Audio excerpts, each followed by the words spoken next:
So today I'm going to show you how to put a sole on your felted slipper.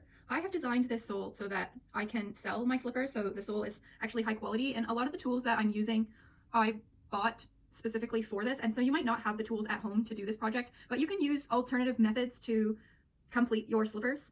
One of the tools that I use is a shoe last, and what I did before I had shoe lasts is I stuffed bags into the slipper to shape the slipper. I wouldn't recommend this for selling slippers because you do need the shoe last to make the sizes accurate for selling, and it's just extremely helpful. So I do recommend buying shoe last if you plan to sell your felted slippers. But you can use bags at home to shape your slipper if you're making them for someone else, and then you can just measure it with a ruler. If you are making them for yourself, you might as well just put a sock on or just put your foot into the slipper and shape it that way and then dry it.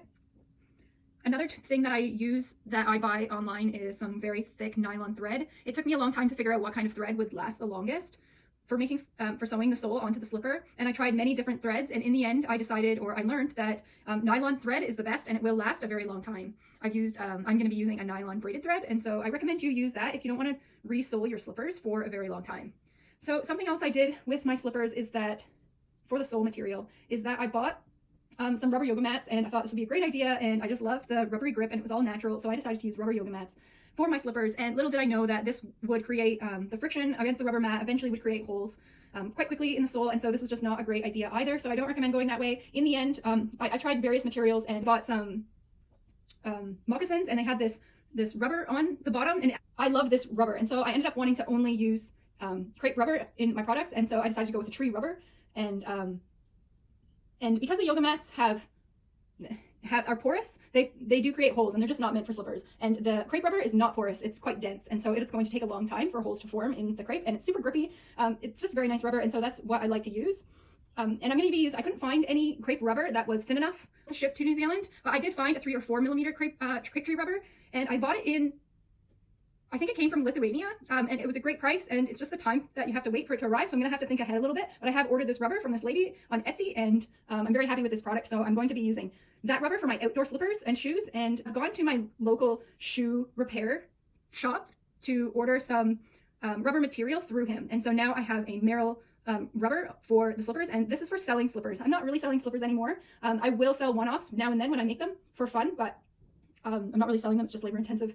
If you do choose to sell felted slippers, you would want to go with an actual shoe sole for selling your slippers. That's pretty much everything that you need to know for selling your slippers. If you are not going to sell them and you're just making them for yourself at home or for a friend, you could use leather. It's a really great material. Otherwise, you will want to source a proper shoe material if you want your slippers to last longer. I do recommend putting soles on your felted slippers no matter what, because they will create holes quite quickly. So get a sole on there no matter what. Even if it isn't as good of quality, you still want that sole on there for your slippers to last longer. If you do put a lower quality sole on your slipper, it just won't last as long and you'll have to eventually re-sole it.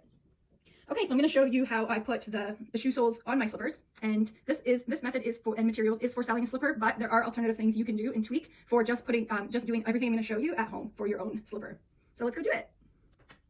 It's very strong. It's braided nylon thread, and that's what we'll be using to sew the slippers.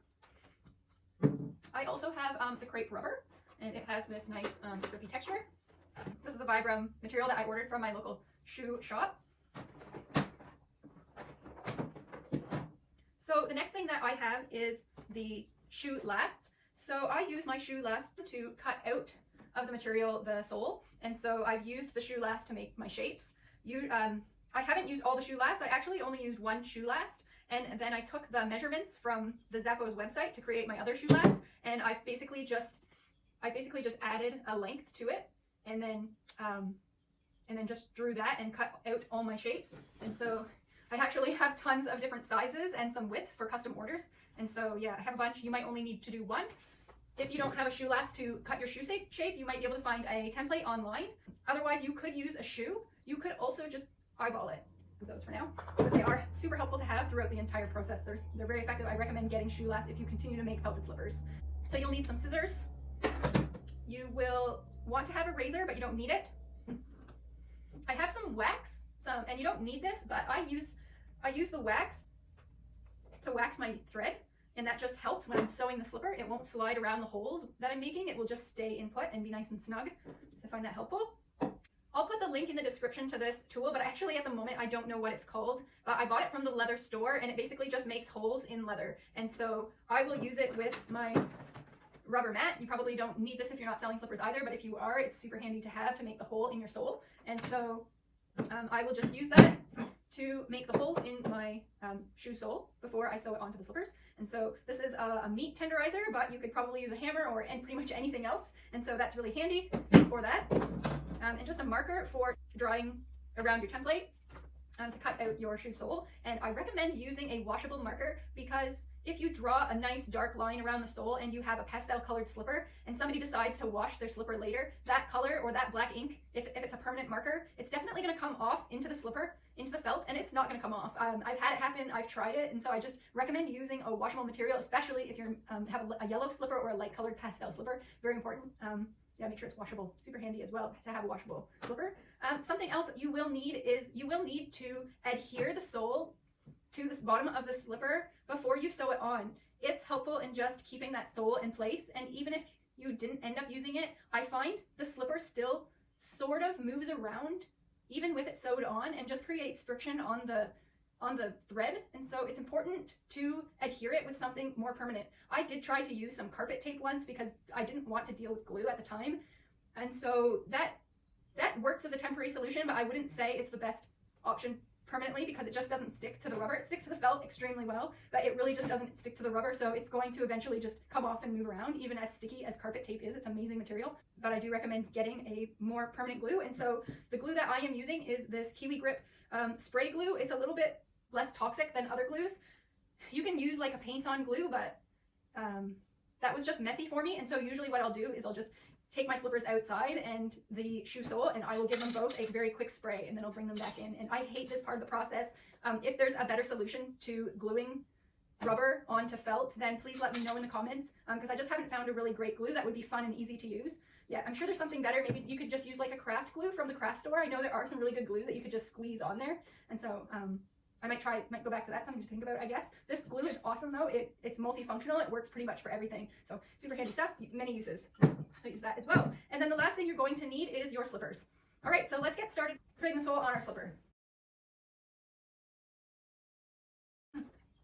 So the first thing I'm going to do is I'm going to cut the shape of my foot out of the template. I'm going to use the Vibram rubber material because it's going to be an indoor slipper. For my outdoor slippers, I am going to use the crepe rubber, so I'll just put that aside for now. Oh, this isn't working. You gotta move, bud. No one can see the video. Hey. Okay, so what I'll do is I'll just put my template onto the back side. I'll just put my template onto the back side of the rubber, and I'll just draw around. I'll put it right to the edge so that I can save some material, might as well. And I'll just draw around with the marker, the shape. Okay, so after you've done that, I've done it the shape on the one side. Something I always mix up is that I will put it back on and draw it again using the same side, and this will cause a lot of stress and frustration. You have to actually flip it over, so it's the opposite way. So you just want to make sure you do that every time. I've cut out plenty of soles, or have gotten to the point where I have cut in the shape out, and then now I have all of these pieces that just don't match other pieces, and so you just want to make sure you get this part correct. So now we're going to take our scissors and cut out the shoe shape, or the template shape. And this part, I don't know why, always made me nervous, but now, I mean, you just follow the shape. Make sure you have a good pair of high quality slippers that can cut through 1 millimeter to 3 to 4 millimeter material, and it shouldn't be a problem. Just follow it along. So you don't have to actually be too picky, because once we sew it on, you can't actually see any of the, anything funny that you cut out. Like if it just didn't look completely right, you won't actually see it in the end.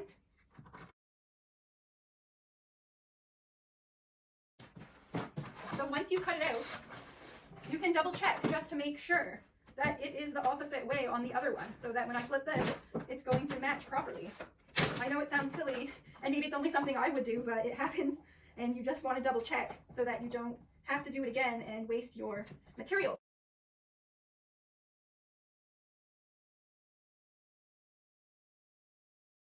So how I do this is I actually don't use a marker any longer. It's just not necessary. If you have the rubber mat with the markings already there, you can just start punching holes about a few millimeters, say 3 millimeters from the edge of the sole. If you're not comfortable with that, you can just mark it first and then cut it and then punch your holes. And so I will just use this mat, which is a very handy mat and with the markings on it, and I'll just go around and I'll begin to give it quite the whack.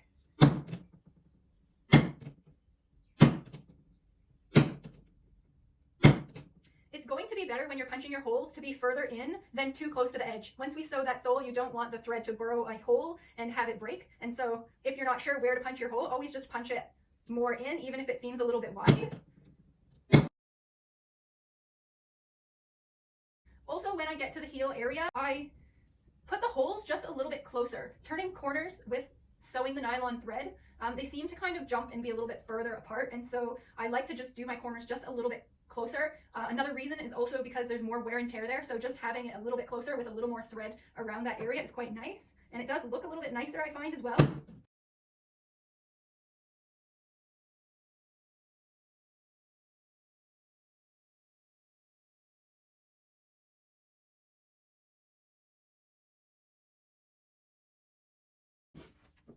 So something that I've learned about shoe soling, if you're going to sell your slippers, is it's not that fun. I enjoy working with fiber and felting, and I really enjoy knitting, and so for me, putting soles on my slippers isn't my favorite part of the process. So all I can say, and what I recommend, is if you can, get your soles put on by someone else, or a shoemaker, or someone that enjoys this process, or most importantly, just has the right tools. If you have the right tools, if you have a machine that can punch holes in the slippers, and you have a proper industrial shoe soling machine that can sew the thread through the sole, this is the way you want to go for putting the soles on your slippers. Sewing soles onto your slippers is just quite strenuous, and it's not something you would want to do all the time or every day. But I do think this video and the way I have made this process as simple as possible is the best way you can do to get started making and selling slippers and putting soles on your slippers.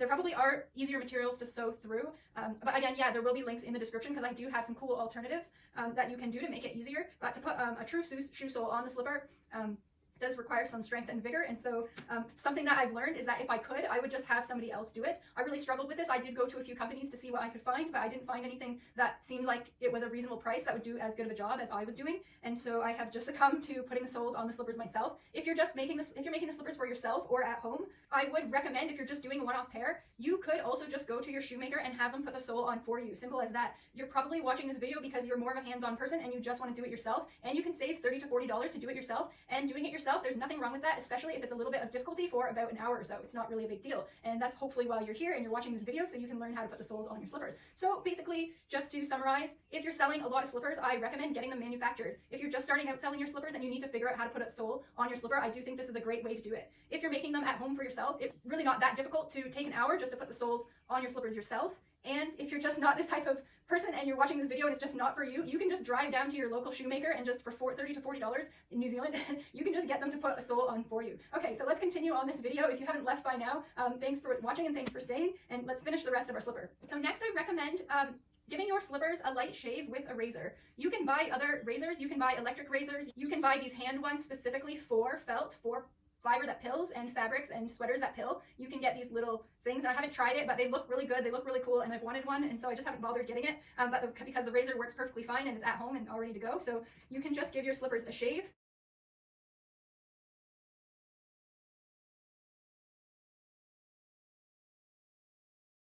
Now we have shaved our slippers and we're ready to glue the sole onto the bottom of the slipper.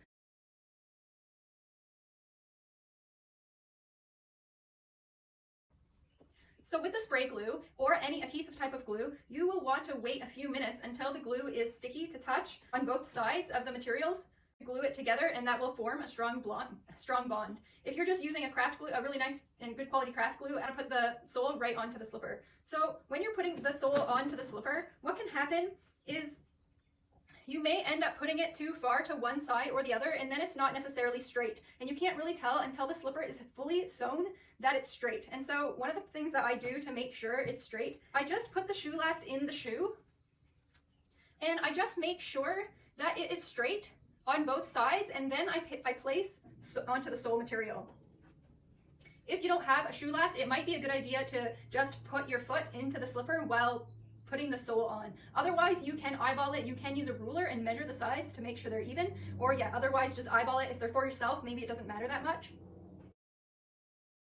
For this next part, you will need your nylon thread. So how I measure my thread for sewing, so that I have enough, is I will wrap it around the size of my slipper. I will wrap it around three times the minimum is enough.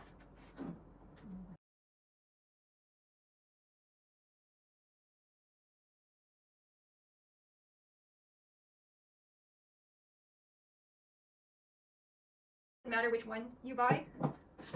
So this just happened to be like a really good price. And I got this nylon thread from a boat or fishing store. It's more of a boat store, like 1 millimeter in thickness, and across it's like 2 millimeter. It's like a 3 millimeter thread. And so it's quite thick, and you actually don't need it that thick. As long as it's nylon, it could be a 1 millimeter thread. It's quite strong. So something I missed in the tools and supplies part is the needle.